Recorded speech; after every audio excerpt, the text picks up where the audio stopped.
साथियों, जय हिंद, जय भारत। स्वागत है आप सबका आज के इस खास एपिसोड में। मैं मदन लाल आज़ाद, संस्थापक संयोजक ठगी पीड़ित जमाकर्ता परिवार तपजप और all India bike board taxi union. आज दिनांक 5 अक्टूबर 2025 को आपके समक्ष प्रस्तुत हूँ राजधानी दिल्ली से कुछ खास बातें, खास खबरें आप सबको बताने के लिए। तो पूरा वीडियो तमाम साथी ध्यान से सुन लेंगे, इससे ज़्यादा शेयर करेंगे, लाइक करेंगे, कमेंट करेंगे और जिन साथियों ने अभी तक हमारे यूट्यूब चैनल युगांतर न्यूज़ को सब्सक्राइब नहीं किया है वो इसे सब्सक्राइब ज़रूर कर लेंगे ताकि आपको घर बैठे अपडेट मिलती रहे। साथियों, आपके शेयर करने से, लाइक करने से, कमेंट करने से और हमारे चैनल को सब्सक्राइब करने से आपका योगदान हमें मिलता है। लगता है कि आप लोग हमें सहयोग कर रहे हैं, हमारी बात को समझ रहे हैं और उस तनाव से, उन समस्याओं से बाहर आने के लिए आप गंभीर हैं जो आपको सरकारी संरक्षण में ठग और बेईमानों ने दी हैं। तो ये काम अवश्य याद से कर लिया करें ताकि जो हमारा लक्ष्य है कि सबको सुरक्षा मिले, सम्मान मिले, सबका पैसा वापस हो और हिंदुस्तान ठगमुक्त बेईमान रहित राष्ट्र राज्य के रूप में स्थापित हो, वो लक्ष्य हम और आप मिलकर जल्दी से जल्दी प्राप्त कर सकें। तो हमारा जो संगठन है ठगी पीड़ित जमाकर्ता परिवार तपजप और हमारे तमाम सहयोगी साथी किसी एक कंपनी के लिए लड़ाई नहीं लड़ रहे हैं। साथियों, हमारी लड़ाई मूलतः संसद द्वारा बनाए गए भुगतान की गारंटी के अधिकार अनियमित जमा योजनाएं पाबंदी अधिनियम के लिए है कि इस कानून का क्रियान्वयन हो और देश के 50 करोड़ से अधिक ठगी पीड़ितों का पैसा उनकी जमा राशि के 2 से 3 गुना उनको 180 दिन में उनके जिला कलेक्टर के माध्यम से वापस मिले, जैसा कि ये बट्स एक्ट 2019 में हमारी संसद और सरकार ने प्रावधान किया है। हमारी लड़ाई उसी कानून के क्रियान्वयन की है, किसी कंपनी विशेष की नहीं है। और ये कानून चाहे सहारा इंडिया समूह हो, चाहे PACL पल्स हो या समृद्धा जीवन हो, साईं प्रसाद हो, KBCL कल्पतरू हो, टोगो रिटेल मार्केटिंग से जुड़ी कंपनियां हों या GCA हो या फिर आदर्श, संजीवनी, नवजीवन या फिर जो दूसरी कंपनी हैं रोज वैली वगैरह, Pincon, Janshakti, multi state credit cooperative society, Trinity, Alchemist, Kim Future, Anant Nidhi और आपका क्या बोलते हैं वो ग्रीन टच है,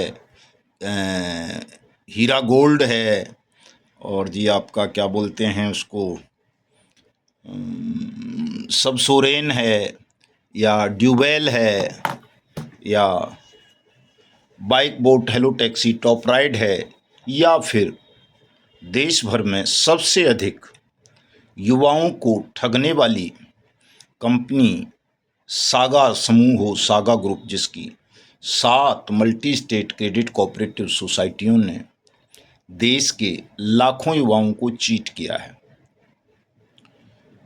3 लाख कंपनी बताई जाती हैं इस तरह की, जैसा कि प्रधानमंत्री ने अपने एक भाषण में कहा है कि इस तरह की 3 लाख कंपनीज को उन्होंने बैन किया। बैन तो कर दिया, बहुत अच्छी बात है। बट्स एक्ट भी बना दिया था भुगतान के लिए ये, और सोने पे सुहागे जैसी वाली बात थी। लेकिन दुर्भाग्य यह है साथियों कि इन कंपनीज में जो भी हों, ये 3 लाख हों या 5,000 हों, 10,000 हों, जो भी हैं वो आप सबको पता है। लगभग 500 कंपनीज तो हमने ही अपने रजिस्टर में मेंटेन कर रखी हैं, जिनके साथ ही हमारे संगठन के साथ जुड़े हैं, चाहे कोई 1 रुपये दे के जुड़ा है या 100 रुपये दे के या 1000 रुपये दे के, जो भी है, लेकिन जुड़े हैं हमारे साथ भी लगभग 500 कंपनियों के लोग। ये कानून इन तमाम कंपनियों के पीड़ितों के भुगतान के लिए भी बनाया गया था, बट्स एक्ट 2019। लेकिन इस कानून का क्रियान्वयन सरकार ने सुनिश्चित नहीं किया और इस कानून की अनुपालना के लिए हम साथियों सबसे नीचे कलेक्टर होता है या एसडीएम जिनके माध्यमों से ज्ञापन दिए जाते हैं, लगभग 300 कलेक्टर्स के माध्यम से हमने 3 लाख से ज़्यादा ज्ञापन देश भर से बर्ड्स एक्ट के क्रियान्वयन के लिए महामहिम राष्ट्रपति, प्रधानमंत्री, chief ministers, governors including chief justice of India को भिजवाए। और ये कार्यक्रम लगातार 2022 25 अगस्त से हम चला रहे हैं, लेकिन उसके बाद भी किसी के कान पर जूं नहीं रहेंगी। राष्ट्रपति को हमने बहुत सारे ज्ञापन स्वयं भी दिए हैं दिल्ली कार्यक्रमों के माध्यम से, प्रधानमंत्री को दिए हैं। प्रधानमंत्री के यहाँ तो लगभग 1 करोड़ आवेदन हमने भिजवाए हैं। और हाई कोर्ट्स में रिट्स फाइल की हैं बहुत सारों में। दिल्ली हाई कोर्ट में आज भी चल रही है एक रिट, जिसमें 15 जनवरी की डेट है। सुप्रीम कोर्ट भी हम 3 बार गए हैं साथियों रिट के माध्यम से। ऐसे नहीं कि साहब केवल ज्ञापन भिजवा दिए हैं, हमने सुप्रीम कोर्ट के प्रोसीजर को फॉलो नहीं किया। हमने सुप्रीम कोर्ट के तमाम प्रोसीजर्स को भी फॉलो किया है। 3 बार हमने याचिकाएं फाइल की हैं। अभी भी हमने एक एसएलपी फाइल की थी जिस पर 16 सितंबर को सुप्रीम कोर्ट ने आगे सुनवाई करने से इनकार कर दिया और हमको एडवाइजरी जारी कर दी कि हम स्टेट के चीफ सेक्रेटरीज़ को ज्ञापन दें, आवेदन दें, उनके माध्यम से हाई कोर्ट को अप्रोच करें बर्ड्स एक्ट को इम्प्लीमेंट कराने की। सुप्रीम कोर्ट में अब इस आदेश के खिलाफ या कहें इस आदेश को संशोधित करवाने के लिए हम रिव्यू पिटीशन भी फाइल कर रहे हैं। वीरवार को ये फाइल हो जाएगी, तैयारियां हो चुकी हैं। कुछ तकनीकी दिक्कतें आ गई थी, कल ही हो जानी थी, लेकिन कुछ धन का भी अभाव था साथियों, चूँकि आपने धन भी पर्याप्त संख्या में एकत्र नहीं किया। मैं ये अपील कर दूं बीच में ही आप सबसे कि आपके इस आर्थिक सहयोग की इसमें बहुत ज़्यादा ज़रूरत है, चूँकि कोर्ट में और प्रेस कॉन्फ्रेंस में पैसा खर्च होता है, ये बिना पैसे के नहीं होती हैं 2 चीज़ें। तो इसमें आप सबके सहयोग की आवश्यकता है, इसलिए तमाम साथी इसमें आर्थिक सहयोग अवश्य करें ताकि जल्दी से जल्दी ये काम भी संपन्न हो। कोई हमें ये ना कहे कल साथियों कि साहब हमारे पास रिव्यू का ऑप्शन था, हमारे पास क्यूरेटिव का ऑप्शन था, उसके बाद हमने वो काम नहीं किया। हम प्रत्येक काम कर देना चाहते हैं, चाहे राष्ट्रपति हो, प्रधानमंत्री हो, कोई मुख्यमंत्री हो, गवर्नर हो, जज साहिबान हो, राजनेता हो, पुलिस हो, प्रशासन हो या कथित सामाजिक, धार्मिक, सांस्कृतिक संगठन और उनके नेता हों। हम सबसे गुहार लगा लेना चाहते हैं, सबसे मिल लेना चाहते हैं, मिले भी हैं, गुहार लगाई भी है सबसे। आप सब इस बात के साक्षी हैं, सम्मिलित रहे हैं तमाम साथी इन तमाम चीज़ों में। लेकिन उसके बाद भी साथियों किसी के कान पर जूं नहीं रहेंगी। ये किसी ने समस्या को गंभीरता से नहीं लिया है और ये संख्या ठगी पीड़ितों की धीरे धीरे बढ़ती जा रही है। आज 50 करोड़ लोग लगभग इससे ग्रसित हो चुके हैं ठगी प्रकरणों से। 2 करोड़ से ज़्यादा हमारे एजेंट और एडवाइज़र साथी इतना उत्पीड़न झेल रहे हैं, इतना शोषण झेल रहे हैं कि उस दर्द को बयां नहीं किया जा सकता। मतलब 50-52 करोड़ लोगों से 50 से लेकर 52 करोड़ लोगों के जीवन से जो समस्या जुड़ी हो, उससे न राष्ट्रपति गंभीरता से लें, न देश का सर्वोच्च न्यायालय गंभीरता से ले, न प्रधानमंत्री, न कोई चीफ मिनिस्टर, न कोई सामाजिक, धार्मिक, राजनीतिक, सांस्कृतिक संगठन गंभीरता से ले। इससे बड़ा दुखद पहलू कोई हो नहीं सकता साथियों। लेकिन जब आध्यात्मिक दृष्टि से संसार की क्रांतियों के परिप्रेक्ष्य में हम इसे देखते हैं कि क्यों ऐसा हो रहा है।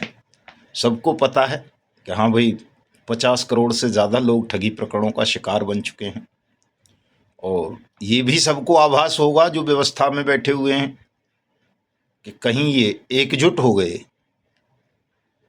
या न्याय के लिए आंदोलन के फील्ड में कूद गए तो क्या होगा।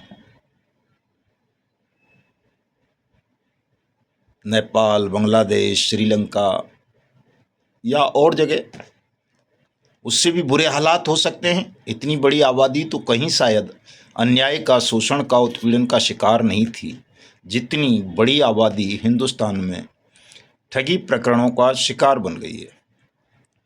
और कोड़ में खाज वाली बात यह है कि जो कानून स्वयं संसद ने, इसी सरकार ने बनवाया, भुगतान की गारंटी का कानून, उस कानून का इम्प्लीमेंटेशन नहीं हो रहा। सुप्रीम कोर्ट भी उस पर संज्ञान नहीं ले रहा है।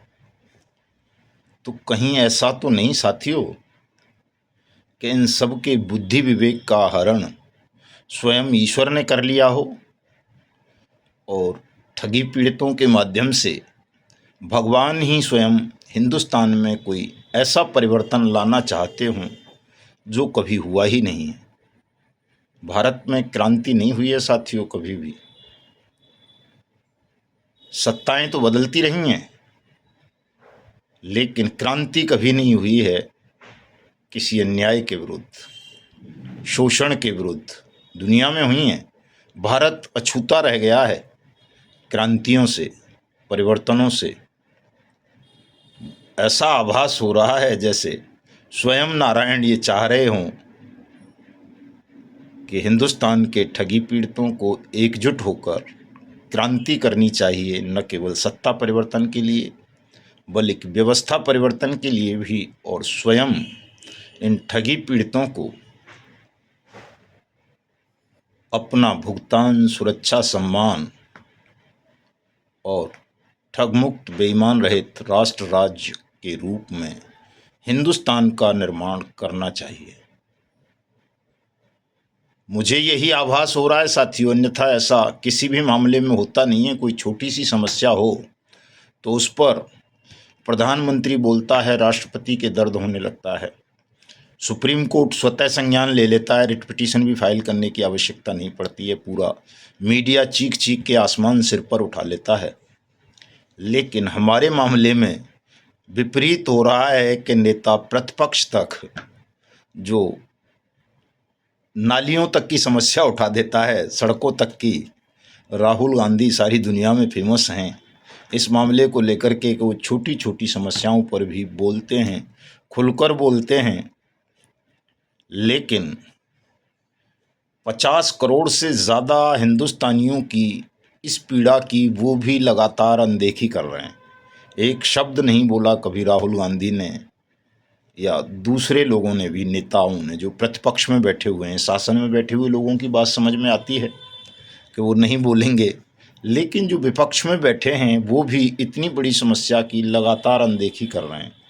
एक उनका सबका स्वार्थ है, चूँकि नेता चाहे पक्ष के हों विपक्ष के हों, ठग और बेईमानी हैं, तो उनका ये भय तो समझ में आता है कि वो अपने अंदर के ठगों को, जो उनके संगठनों से, दलों से जुड़े हुए ठग हैं, उनको बचाना चाहते होंगे। धार्मिक संगठनों का भी समझ में आता है कि वहाँ भी ठगी का ही धंधा है, वो भी नहीं बोलेंगे। सांस्कृतिक संगठनों का भी समझ में आता है कि वहाँ भी ठगी का धंधा है। लेकिन इन सामाजिक संगठनों को क्या हो गया है, इनमें सब ठग होंगे ऐसा तो लगता नहीं, कुछ तो ईमानदार होंगे ही, देशभक्त होंगे ही। वो भी इस समस्या को लेकर मौन हो जाते हैं।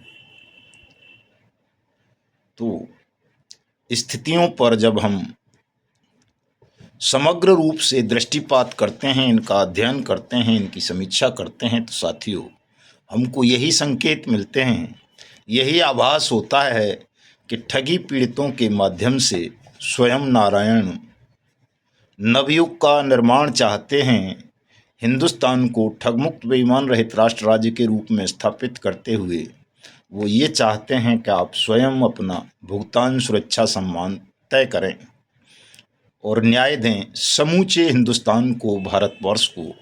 चूँकि भारत के साथ सदियों से शासक न्याय नहीं कर सके हैं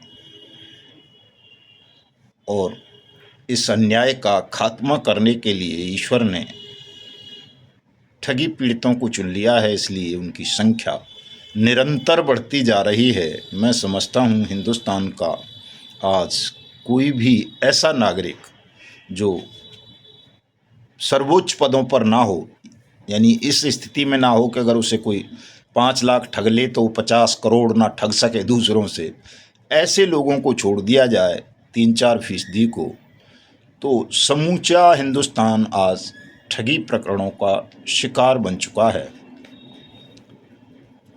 फिर भी ठगी प्रकरणों पर कहीं कोई चर्चा नहीं हो रही है, ये कहीं मुद्दा नहीं बन पा रहा, तो इसके पीछे हमें दोनों नहीं बल्कि तीनों दृष्टिकोणों से, पंडित जी सिविल में है इसलिए फैने आओ पंडित जी दर्शन तो दे जाओ थोड़े से, तो दोनों तीनों दृष्टिकोणों से जब हम इस पर समीक्षा करेंगे, देखेंगे, तो पूरी बात साथियों समझ में आ जाएगी।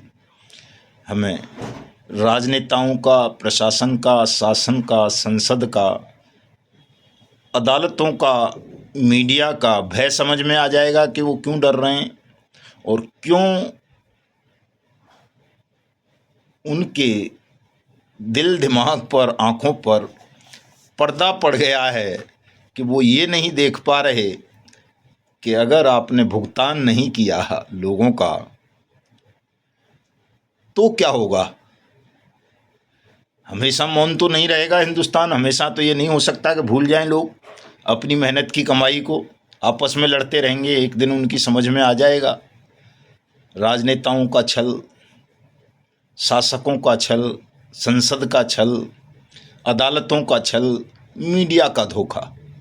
और जिस दिन समझ में आ जाएगा उस दिन सब एकजुट हो जाएंगे, भूल जाएंगे आपसी मतभेदों को, भूल जाएंगे कि मैं सहारा का हूँ, मैं PACL का हूँ, मैं GCA का हूँ, मैं टोगो का हूँ, मैं KBCL का हूँ, मैं साईं प्रसाद का हूँ, मैं समृद्धा का हूँ, मैं आदर्श का हूँ, मैं संजीवनी का हूँ, मैं नवजीवन का हूँ, मैं बाइक बोट का हूँ, मैं सागा का हूँ। और जिस दिन इसे भूल के ये एकजुट हो गए तो कैसी स्थितियाँ जन्म ले सकती हैं ठगी पीड़ितों के इस आंदोलन के गर्भ से, ये समझने की भारी भूल हिंदुस्तान के शासक और सदनों में बैठे हुए लोग कर रहे हैं मेरी दृष्टि में। आइए पंडित जी, स्वागत है आपका। सब लोग पंडित जी के दर्शन कर लें। हमारे अशोक कुमार मुदगल साहब संगठन के राष्ट्रीय महामंत्री, मुरैना वाले पंडित जी, रिव्यू पिटीशन फाइल करने के लिए ही पंडित जी रुके हुए हैं अभी सुप्रीम कोर्ट में। वीरवार तक हो जाएगी तो फिर पंडित जी को विदा कर देंगे और जैसे कार्यक्रम लगे हुए हैं उन कार्यक्रमों के हिसाब से हम आपके मध्य में आएंगे। साथियों, ये बर्ड्स एक्ट है, संसद ने ही बनाया है, जिसकी लड़ाई हम लड़ रहे हैं। कई साथियों को लगता है, भ्रम है कि ये एजेंट्स के खिलाफ है, एडवाइज़र के खिलाफ है, इससे आपका भुगतान नहीं होगा, लेकिन वो केवल कोरी अफवाह हैं साथियों। सच ये है, इस कानून को जब आप पढ़ोगे तो इसका पेज नंबर 2 जो प्रस्तावना है इस कानून की, उसमें ही साफ साफ लिख दिया है कि अविनियमित निक्षेप स्कीम पाबंदी विधेयक 2019 में ये 8 प्रोविज़न किए गए हैं। पहला, पोंजी स्कीम्स पर पूरी तरह पाबंदी लगाना। दूसरा, जो पैसा लेते हैं, जमा योजनाएं चलाते हैं, जमाकर्ताओं का यानी निवेशकों का भुगतान करने में कोई वो छल करते हैं या हेरा फेरी करते हैं या समय पर देते नहीं हैं, चूक करते हैं पैसा देने में, मैच्योरिटी या जो भी जैसा वो कहते हों,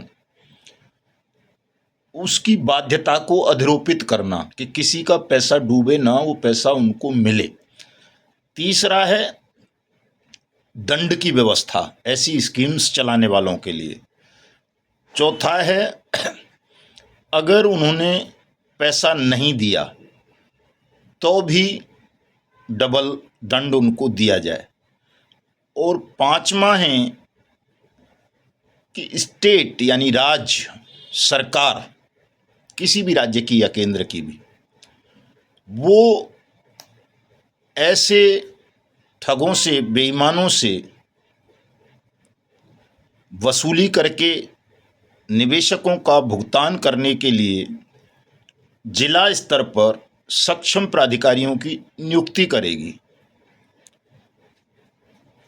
और छठवां है, चूंकि ये टाइम बाउंड बनाया जा रहा है, 180 दिन का एक्ट है, 180 दिन में भुगतान होना है, ट्रायल होना है, तो उसके लिए स्पेशल कोर्ट्स का, स्पीडी ट्रायल वाले स्पेशल कोर्ट्स का गठन करेंगे।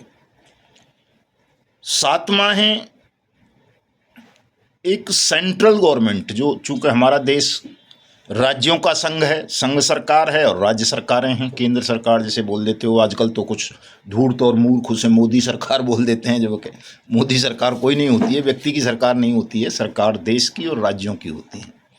तो जो देश की सरकार है यानी भारत सरकार, वो एक ऐसा अधिकारी भी सेंट्रल स्तर पर नियुक्त करेगी जो पूरे राज्यों का डाटा बेस बनाएगा और उस डेटा के आधार पर तमाम राज्यों को डायरेक्शंस इशू करता रहेगा हर 3 महीने पर, और सबका भुगतान भी सुनिश्चित करेगा और जो इस कानून के उपबंध हैं उनकी अनुपालना भी सुनिश्चित करेगा। ये भी 7वां क्लॉज है, मतलब उद्देश्य है इस कानून का। और 8वां है कि जिनको हम कॉम्पिटेंट अथॉरिटी बनाएंगे, सक्षम या सहायक सक्षम अधिकारी, उनको ऐसी शक्तियां देंगे कि वो इस कानून की अनुपालना न करने वाले ठग और बेईमानों को, प्रशासनिक अधिकारियों को दंडित करेंगे, उनकी जो भी चल अचल प्रॉपर्टीज होंगी उनको कुर्क करेंगे और ठगी पीड़ितों में बांटेंगे, यानी उनका भुगतान करेंगे। ये कानून साथियों 21 फरवरी 2019 से अस्तित्व में आया देश में, और इसमें जो 1978 का चिटफंड वाला कानून था उसको भी समाहित किया गया, और उसके साथ साथ इसमें ये व्यवस्था भी की गई साथियों कि जो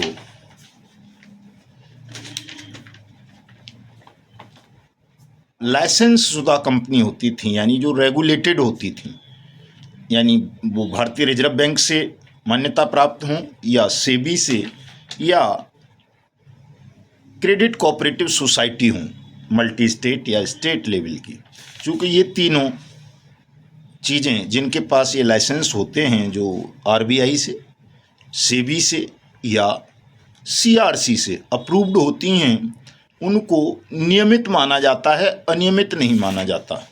लेकिन यदि वो भी आपका टाइम से पैसा नहीं दे रही तो उनको भी इस कानून में, बट्स एक्ट में कवर किया गया है। ये पेज नंबर 23, 24, 25 इस एक्ट के आप पढ़ सकते हो, इसको देख सकते हो सेकंड शेड्यूल में जाकर के, अमेंडमेंट टू सर्टेन।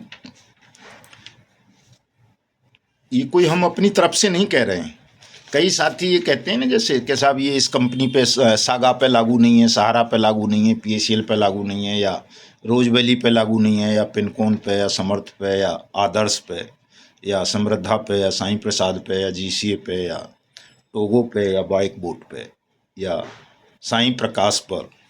ये लोग आपको केवल गुमराह करते हैं। कानून में ऐसा कहीं नहीं लिखा कि ये उस पर नहीं लागू होगा, उस पर नहीं लागू होगा। कानून ये कह रहा है कि ये सब पर लागू होगा, और जब ये कानून है सब पे लागू होगा तो फिर किसी सहारा सीआरसी रिफंड पोर्टल का, किसी सागा या आदर्श पर लिक्विडेटर का, या किसी जीसीए जैसी कंपनियों को या बाइक बोट जैसी को एनसीएलटी के हवाले कर देना, या किसी पीएसीएल, पल्स या टोगो जैसी या केबीसीएल जैसी कंपनियों को सेबी के हवाले कर देना, या ईडी घुसा देना उनमें, या कुछ और कर देना, वो सब गैरकानूनी सिद्ध हो जाता है साथियों। उस पर हमें आवाज़ उठानी चाहिए और हम आवाज़ नहीं उठाएंगे तो सरकार मनमानी करती रहेगी, अपराध करती रहेगी, आपराधिक कृत्य करती रहेगी, आपके साथ छल करती रहेगी, धोखा करती रहेगी। और ये छल और धोखा अब केवल आपके साथ इसलिए नहीं है चूंकि पूरा राष्ट्र ठगी का शिकार हो चुका है। तो ये राष्ट्र के साथ धोखा है इस सरकार का, शासन का, प्रशासन का और तमाम नेताओं का, चाहे वो शासन में बैठे हों या प्रतिपक्ष में हों। ये खुलेआम धोखा है राष्ट्र के साथ साथियों। और जब जो लोग राष्ट्र के साथ धोखा करने लगें तो वो राष्ट्रभक्त नहीं रहते, वो अपराधी हो जाते हैं। उन पर तो कानूनन उनको सजाए मौत दे देनी चाहिए। लेकिन चूंकि कानून पर ठग और बेईमानों का कब्जा है, बलपूर्वक या छलपूर्वक वही कानून की कुर्सियों पर बैठे हुए हैं, तो सजा कौन देगा उनको, दंड कौन देगा? हमारे पास तो कुछ है ही नहीं। तो वो जो कुछ नहीं है, वो दंड की शक्ति प्राप्त करने के लिए हमको अपने संगठन को विस्तारित करना होगा, अपनी शक्ति को बढ़ाना होगा। और ये तब हो सकता है जब हम तमाम ठगी पीड़ित मिलकर काम करें, 10 करोड़ से ज़्यादा अपने सदस्य बनाएं देश भर में, इस शासन के खिलाफ अवज्ञा आंदोलन शुरू करें सत्याग्रह के माध्यम से, सुप्रीम कोर्ट में भी अपनी याचिकाएं, जो भी सुप्रीम कोर्ट के नॉर्म्स हैं कि हमें क्यूरेटिव तक जाना है तो जाना है वहाँ तक, उनको तमाम फॉर्मेलिटीज़ को कंप्लीट करना है। यानी राष्ट्रपति के यहाँ भी अंतिम अपील फाइल की जा सकती है, वहाँ तक जाएंगे। और साथ साथ अपनी ताकत को भी बढ़ाएंगे कि यदि सुप्रीम कोर्ट भी हमारे तीनों पायदानों पर पहुँचने के बाद भी हमारे साथ न्याय नहीं करता, राष्ट्रपति के यहाँ भी हमारी अंतिम अपील खारिज हो जाती है, तो फिर जनता की अदालत, ईश्वर की अदालत ही बचती है कि हम अपनी शक्ति को बढ़ाएं, इतना जनमत तैयार कर लें कि फिर इस पूरे बेईमान सिस्टम को हम अपनी ताकत से, सत्याग्रह की ताकत से, ईश्वर के आशीर्वाद से, उनकी इच्छा के अनुरूप उखाड़ कर फेंक दें, मिट्टी में मिला दें, जमींदोज कर दें। ये ताकत हमको खुद प्राप्त करनी होगी अपने कर्मों से, अपने सत्याग्रह आंदोलन से, अपने जन जागरण अभियान से। साथियों, सहारा समूह को लेकर के एक डेट शायद 10 तारीख की है, कोई 10 अक्टूबर की सुप्रीम कोर्ट में किसी मैटर में, और एक बड़ी डेट 14 अक्टूबर की है जिस दिन सहारा समूह की प्रॉपर्टीज़ को अडानी को एक्वायर करने की या खरीदने की परमिशन मिलने की प्रबल संभावनाएं हैं कि सुप्रीम कोर्ट अलाउ कर देगा इस चीज़ को। चूँकि केंद्र सरकार ऐसा चाहती है, देश का प्रधानमंत्री ऐसा चाहता है कि सहारा समूह की तमाम प्रॉपर्टीज़ अडानी ग्रुप को सौंप दी जाएं ताकि किसी का भुगतान ना करना पड़े और पीड़ित सहारा CRC रिफंड पोर्टल के भरोसे बैठे बैठे मर जाएं इंतज़ार करते करते। ये स्वयं मोदी सरकार की इच्छा है, इसलिए ये छल किया जा रहा है कि सहारा की संपत्तियों को पहले तो वाट्स एक्ट के दायरे से बाहर किया गया, फिर उन संपत्तियों को मोदी मित्र अडानी के हवाले किया जा रहा है ताकि 12 करोड़ पीड़ितों का पैसा ना मिले। और जब 12 करोड़ सहारा समूह के पीड़ितों का पैसा नहीं मिलेगा तो बाकियों का कहाँ से मिलेगा? बाकी कंपनियों के भी तो पीड़ित हैं, 50 करोड़ तभी तो बैठ रहे हैं। 6 करोड़ के लगभग PACL पल्स के हैं, 21 लाख आदर्श के हैं, 2 लाख से ज़्यादा बाइक बोट के हैं, समृद्धा जीवन के 1 करोड़ 60 लाख के करीब हैं, साईं प्रसाद के हैं 2 करोड़ के लगभग, KBCL के हैं 70 लाख के करीब, इसी तरह से करम भूमि के हैं, GCA के हैं 40 लाख के करीब, टोगो रिटेल मार्केटिंग के हैं 3 करोड़ निवेशक देश भर में, चूँकि उसकी भी बहुत सारी कंपनियां थीं। तो ये जो 50 करोड़ के लगभग लोगों को जो ठगा गया है, सहारा को माध्यम बनाकर आप सबके धन को हड़पने का षड्यंत्र है, छल है मोदी सरकार का। और इसमें वो सुप्रीम कोर्ट को भी अपने इन्फ्लुएंस में ले रही है, यानी अपने अपराध में सुप्रीम कोर्ट को भी सम्मिलित किए ले रही है मोदी सरकार। साथियों, इसीलिए तो सुप्रीम कोर्ट भी सुनता नहीं है, वो भी गैरकानूनी फैसले कर देता है, सरकार के IAS को स्वीकार कर लेता है, सेबी कह देता है तू 5000 करोड़ दे दे, अब अडानी को कह देगा तू ये कर दे।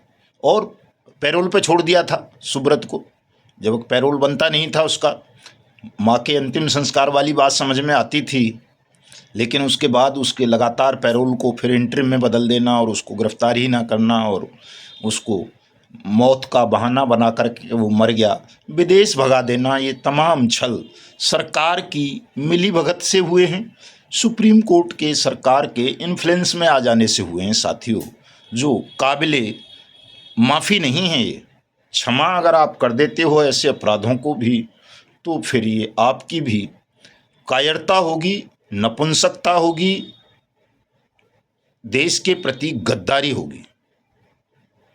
14 अक्टूबर को जिस दिन सुप्रीम कोर्ट सुनवाई कर रहा है अडानी सहारा मैटर पर,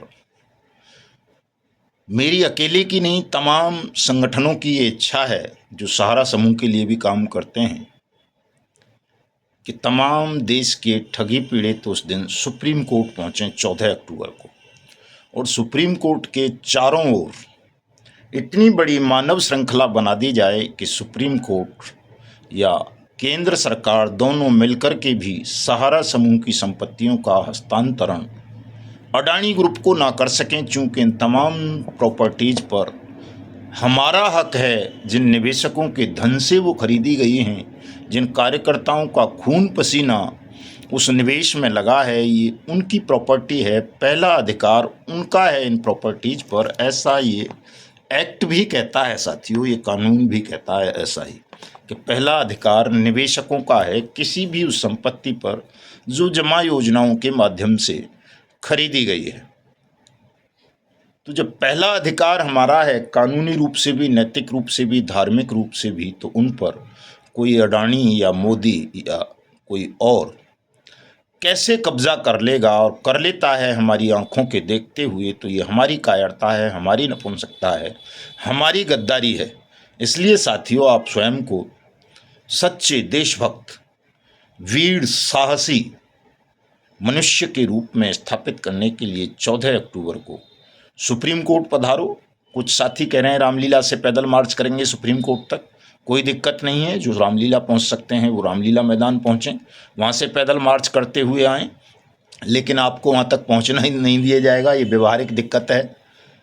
इसलिए ज़्यादा बेहतर ये होगा कि सब लोग सीधे सुप्रीम कोर्ट पहुँचें और अपने एक 4 लाइन का एक एप्लीकेशन भी बनाते लाएँ कि हम भी इस कंपनी के, इस सोसाइटी के विक्टिम हैं, हमारा पैसा यहाँ फंसा हुआ है, इतने दिनों से हमें वापस नहीं मिल रहा, और ये जो प्रॉपर्टीज़ हैं ये सब हमारे पैसे से खरीदी गई हैं। इसलिए बर्ड्स एक्ट को प्रभावी करके देश में इन प्रॉपर्टीज़ को बर्ड्स एक्ट अथॉरिटीज़ के हवाले किया जाए, वो इनको सेल करें, यानी नीलाम करें, सीज करें और हमारा पैसा वापस करें, ऐसा आदेश सुप्रीम कोर्ट करे। ये व्यक्तिगत आवेदन 4-5 लाइन का आप बना के अपने साथ ले आओगे तो वो आपका गेट पास हो जाएगा सुप्रीम कोर्ट में एंट्री करने का, चूँकि आपको फिर नहीं रोका जा सकता लीगली। आपका आवेदन सुप्रीम कोर्ट को लेना पड़ेगा, रजिस्ट्री को, और उस पर कार्रवाई भी करनी पड़ेगी इन पर्सन। कोई ज़रूरी नहीं है कि आप एडवोकेट ही हायर करें, इतना काम आप कर सकते हैं। और इससे बढ़िया योजना कोई नहीं होगी आपको सुप्रीम कोर्ट तक पहुंचने के लिए। वैसे तो गैरकानूनी रूप से तमाम चीज़ें की जा रही हैं, हो सकता है हमें रोक भी लिया जाए तो रोकने दो, लेकिन इनकी औकात तो पता चल जाएगी कि ये सब अपराधी हैं, कानून का सम्मान नहीं करते हैं, नागरिक अधिकारों का अतिक्रमण कर रहे हैं, उल्लंघन कर रहे हैं। तो जब ये लगातार नागरिक अधिकारों का अतिक्रमण, उल्लंघन बढ़ता जाएगा तो उससे हमको और आपको ताकत मिलेगी, हम कमज़ोर नहीं होंगे। जैसा कि ये सोच रहे हैं कि हमको जितना ज़्यादा ये उलझाते रहेंगे या जितना ज़्यादा प्रताड़ित करते रहेंगे हमें कमज़ोर कर देंगे, ये इनकी भूल है, मूर्खता है, अहंकार है। उससे कमज़ोर नहीं होता है मनुष्य कभी भी, उससे ताकतवर बनता है, उसमें लड़ने की शक्ति आती है। जिस मनुष्य के साथ किसी भी काल की बात ले लो आप, जितना ज़्यादा अन्याय हुआ है, जितना ज़्यादा उसका शोषण हुआ है, जितना ज़्यादा उसके अधिकारों का अतिक्रमण हुआ है, वो धीरे धीरे ज्वालामुखी में परिवर्तित हो जाता है। और जिस दिन ये ज्वालामुखी फटता है उसमें हजारों मोदी, लाखों राहुल और तमाम व्यवस्थाएं जल के भस्म हो जाती हैं साथियों। तो इस अन्याय का प्रतिकार करने के लिए, अपने न्यायिक अधिकारों की सुरक्षा के लिए आप सबको इस वक्त अपनी एकता की शक्ति का प्रदर्शन करने की आवश्यकता है।